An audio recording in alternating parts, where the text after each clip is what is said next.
Hi everyone, welcome to Tuesday. And of course, every Tuesday we take a look at the performance of the main board for the New Zealand Stock Exchange. And before I do that and share my screen, just remember that this is for educational purposes only. If you're looking for personalised financial advice, then you do need to go and have a chat to your own financial advisor. Now, hey, I'm getting a lot of questions at the moment around obviously investing, repaying debt, getting ahead, because I know there's a lot of people struggling at the moment. Next Tuesday, being the 28th of April, I am running a 60-minute session on how to basically reduce your debt. It's not about cutting things out. It's not about missing out on things. This is great practical tools that you can use in everyday life to help you reduce your debt. And it can include home loan repayments if that's of interest to you. I'll make sure the links are in the show notes. I'd love to see you there. It's only an investment of $19, so you will get way more value than $19 out of it. Anyway, let's take a look at the New Zealand Stock Exchange. Okay, as you can see here, I've got the main board up for the NZSX 50, being the top 50 companies on the New Zealand Stock Exchange. This is over a 5-year period.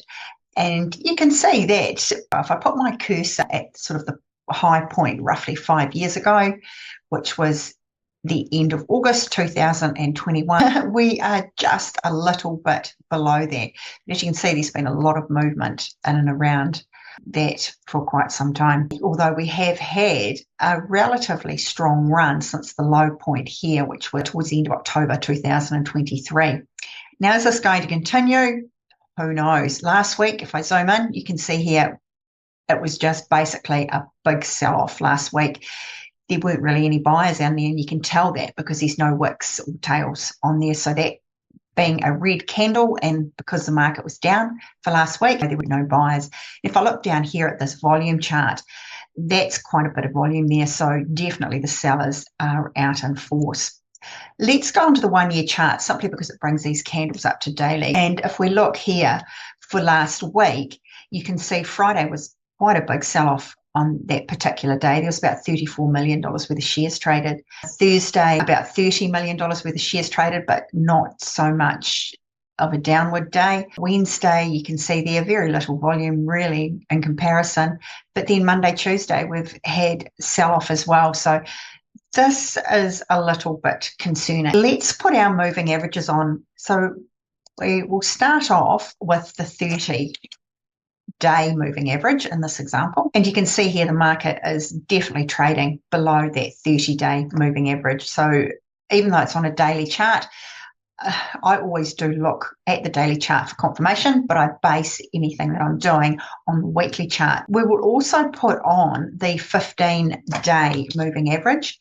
And this just gives us a clearer picture as to, is the market starting to recover, or is there potentially more downward pressure to come? And you can see here that this blue line, being my 15-day moving average, is trading below that 30-day.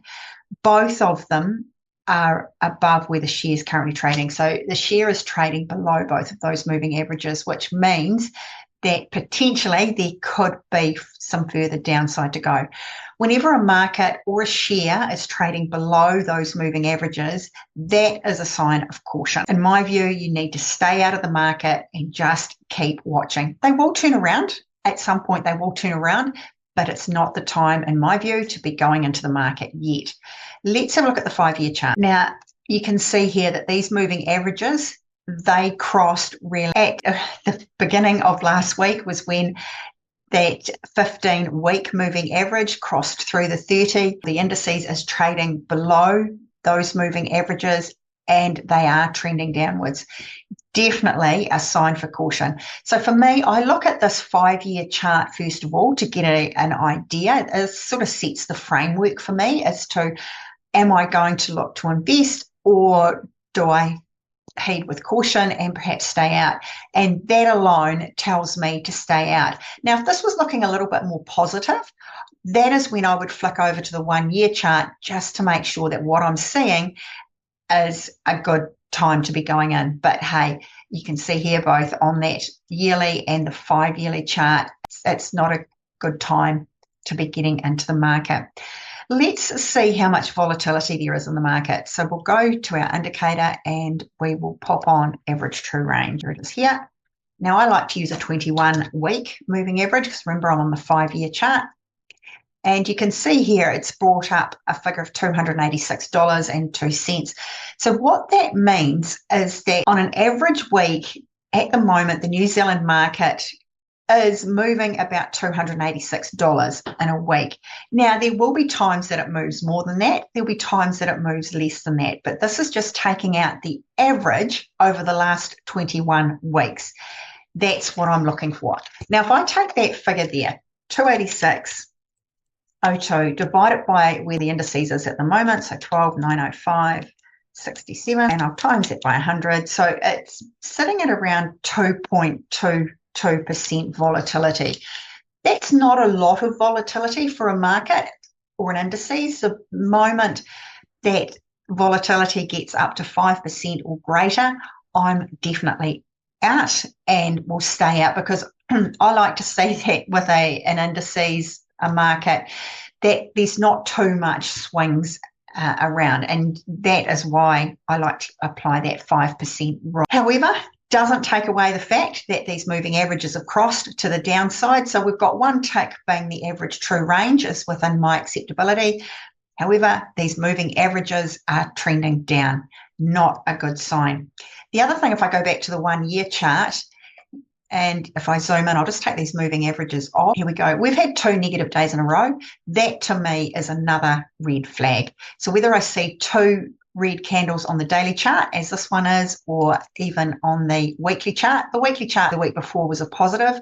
Last week was down, but no, I definitely would not be going any further with that. So it's, in my view, it's just time to sit, wait, watch, and see what happens. Now, if you are already holding shares, that's great. I'm certainly holding some, and in fact, there were a couple that I was able to move my stop losses up because that share price had increased. However, I'm certainly not buying any new positions. I'll just stop sharing. So I really hope that's helped. I love doing these for you. So come back on Thursday. We're going to take a look at ScalaUp and see how they've been performing. And if there is a share that you would like me to review or any questions you've got about what I'm talking about or into the share market, reach out. I'm happy to help. I want to empower you on your financial journey as well. So until Thursday, we'll catch up soon.